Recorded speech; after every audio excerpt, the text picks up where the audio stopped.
pasok na po tayo sa ating mga plays na hindi naman masyadong top. Pero top anyari plays nga naman po tayo. Ito yung mga medyo mga plays natin all throughout the week. Number 5. And here is Chris Ellis for the chase down. Ang gaay. Habulin mo ko, Air Force Ellis. Yes, Felix Similiano saves it off of Chris Ellis and that ball sails. Nag-screen pa siya. Agoy. Okay, play number 4, Raymond Almasan. I swear to you, sobrang planado po ng play na to. Nakita ko to sa practice ng Rain or Shine. Ayan, nakaupo na nga, may rebound pa. Ganon po katangkad si Raymond Almasan. Hindi niya po kailangan tumayo para kumuha ng rebound. Pick from Paul Lee. Sabi ko sa inyo, kahit si Paul Lee, alam niya yung play na yan. Gets the rebound while seated down. And see, Coach Kaloy said, so, yun nga naman yung pinagawa natin sa kanya. Tama naman. Number 3, Mark Pingris.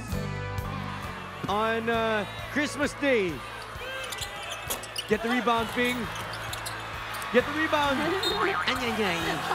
Frog splash nga naman talaga. Wow. Hindi ko alam po ano nangyayari dyan. And okay naman daw, sabi ni Coach. Okay naman daw. Sige.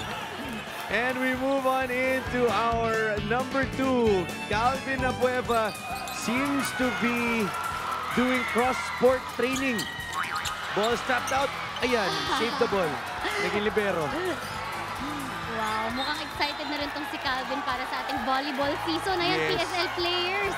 Pwede siya maging import, no? Ng mga PSL. Coach Alex Conton, I'm sure of what is happening. And at number 1, Ryan Aranya. Swaggy. Saka tumatakbo, Ray. Ray. Hindi pumasok, Ray. Diyos ko, Ray. Aray. Yan. Naku naman. Yes. Gawin namin a laugh as well. Yan po ang ating top 5. Anyari, please.